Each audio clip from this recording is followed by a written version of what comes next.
Thanks to Honey for sponsoring this update. Honey is a free browser extension that searches the web for discount codes while you shop, so you get the best deal. To try it out, visit joinhoney.com/theknow. Welcome to The Know, I'm Ashley. Did the Gen 8 Pokemon get leaked early? No, they didn't. But the internet went nuts for a hot minute after a pretty believable hoax surfaced on Facebook. It started yesterday after someone on Reset Era noticed a series of drawings by an Italian artist which allegedly showed the 3 new starter types. An adorable water platypus, it's so cute, a fire bunny, also super cute, and a grass monkey. The images were all stamped confidential, and the artist used katakana characters for the first Pokemon, kanji for the second, and hiragana for the third, which made a lot of people think they were potentially legit because each of those has a different tone, and that meant it seemed like they lent them more credibility. Now, you might remember that the Gen 7 Pokemon leaked early too, so some people assumed that history was repeating itself, but no dice, at least not today. The party ended today after the artist admitted that they weren't legit, adding, "I apologize to those who believed it and hope they were real." Now, if you feel like you're always begging for more Switch ports, well, which we do all the time here, like, hey, that game looks great, bring it to Switch. Hey, you're not alone. Panic Button, the studio behind high-profile Switch ports like Doom, Rocket League, and the upcoming Wolfenstein 2, is now teasing that lots more big ports could be on the way. Director of Development Adam Creighton said in a new interview with Gamasutra, "You know that meme with the dog drinking from a sprinkler? That's me right now, and we might have some other titles for that platform, and maybe some other games for other platforms in the works. In terms of volume, I'm in this amazing place where, as a studio, we get to choose how we want to grow and with whom, and with what projects. Now, every developer wants their game to be on the Switch. And we also want them to be on the Switch. It seems like a win-win here."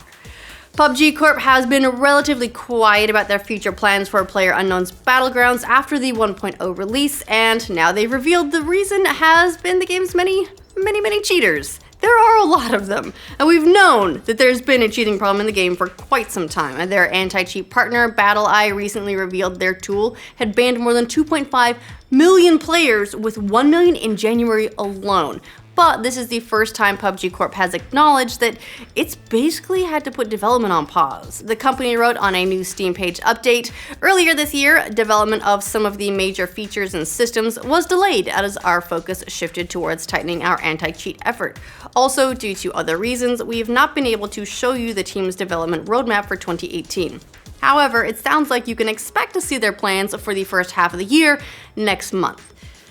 This week marks a special anniversary for Sony's PlayStation 4. If you can believe it, the console was first unveiled 5 years ago on February 20th, 2013. It doesn't feel that long ago, and it also feels like forever ago. Over on the PlayStation blog, Sony invited several developers to recall their feelings about the day the console was announced and what it's been like to develop for it since then. Sucker Punch's Nate Fox said, "Everyone participating was so passionate about making games. In the years since then, we've all got to play some magnificent stuff made possible by the new hardware. For me, it's all best summed up in the 2 words, robot dinosaurs."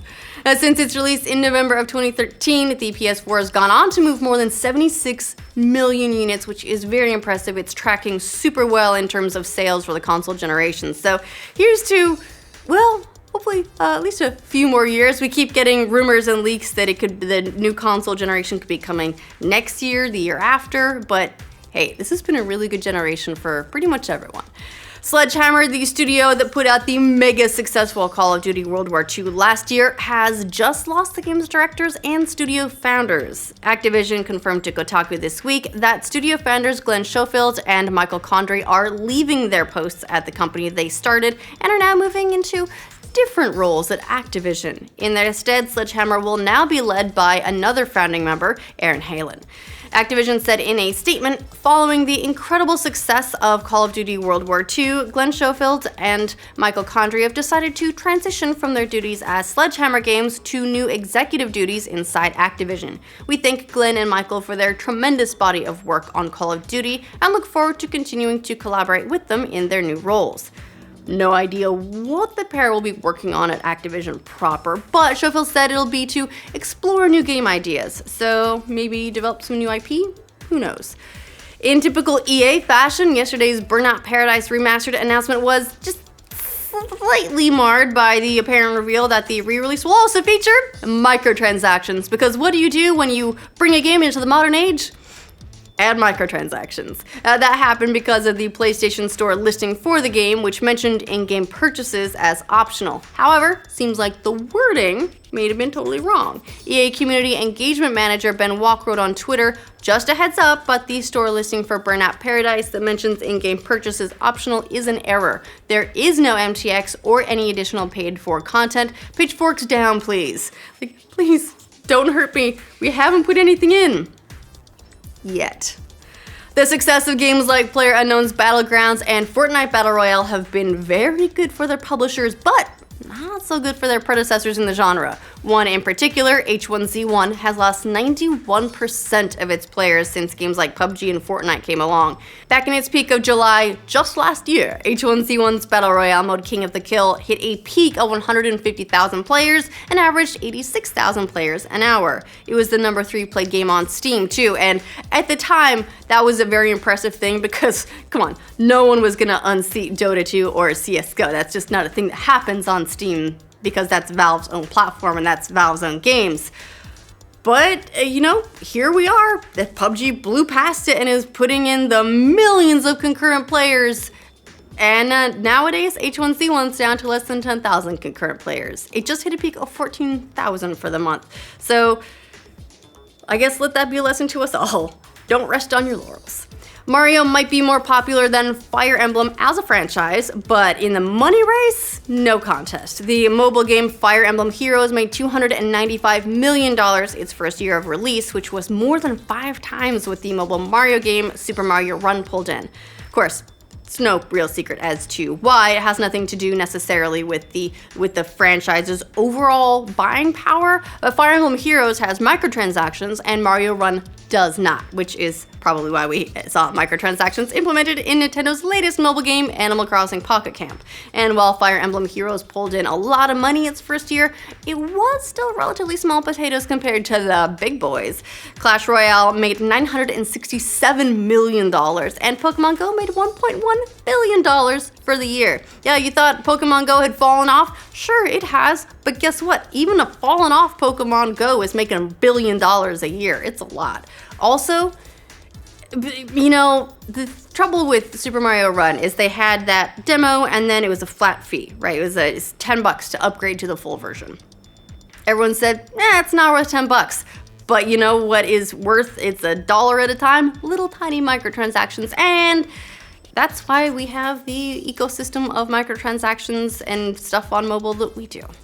Now it looks like the Sonic movie's been pushed back. Sony says that the movie will release in theaters on November 15th of next year. You might remember that when the film was announced in 2016, Sega said it would come out 2018. So, I'm not sure what the holdup is, but we're gonna have to wait another year. Of course, we don't know a lot about the movie yet, only that it's supposed to be a mix of live action and animation, and it's directed by Jeff Fowler, who directed the Oscar-nominated short Go for Broke back in 2005. The movie is being produced by Fast and Furious producer Neil H. Moritz, and there are so many jokes to make about that, but I'll abstain. Oh, and also Tim Miller, who directed Deadpool, is the executive producer, so there's a lot of really good talent on board, but I'm just so curious to see what they do. Is this whole live action animation thing gonna be like a whole Jungle Book scenario? I don't understand how else they're gonna mix the two and get a Sonic that anyone is not terrified by. Yesterday, the internet was turned upside down by a report from MoviePhone claiming that the Duffer Brothers had enough of Stranger Things and they're leaving the show they created after this upcoming 3rd season.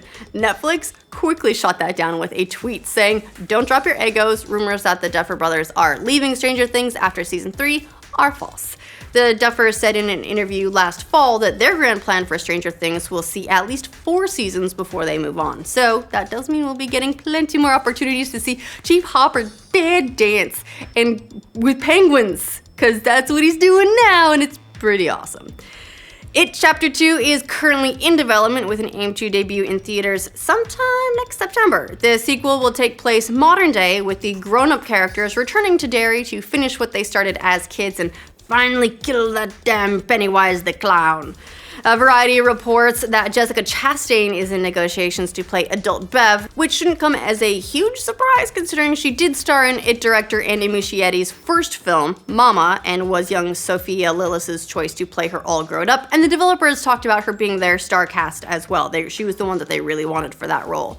The other kids have been pretty vocal about who they want to play their adult selves as well, throwing out names like Chris Pratt for the buffed up older Ben, Chadwick Boseman for Mike, Bill Hader for Richie. At this point, the only actor we know for sure is coming back is Bill Skarsgård as everyone's favorite, I guess that's a word for him, child-eating dancing clown Pennywise. Although he did do a really fantastic job. I was terrified and creeped out, and I saw him out of his makeup and was like, wow, look, a human. It's crazy. Twitch says it's delaying implementing its new community guidelines after lots of people raised concerns about them. While the new guidelines have some admirable goals like cutting down on hateful conduct and harassment, some creators were concerned that they might be held responsible for the actions of viewers. That was because of some kind of unclear parts of the new guidelines that said stuff like, creators should consider the consequences of their statements and actions of their audiences. We ask that you make a good faith effort to quell any efforts from those in your community to harass others. Well, it looks like those concerns finally reached Twitch because they are holding off on enforcing the new guidelines until March 5th. In a tweet, Twitch said, "Thanks for all your insightful feedback on our new community guidelines. It's important they're clear to everyone and we need to better explain some sections, so we're pushing back enforcement to start March 5th. We'll release an updated FAQ before then." And that's the news for this news roundup. Let us know what you think of all these stories in the comments down below. To make sure you get all the news from every corner of the internet every day, like this video. And if you're new to the channel and you want to be able to find the videos easily or have them come to you, subscribe and then they will. That's how that works. Shout out to Honey for sponsoring this update, but you'd never turn down free money, right? Well, if you shop online without the best coupons, you're already paying too much. Fortunately, there's a free browser extension called Honey that automatically finds the best coupons on the web, so you always get the best prices for everything online.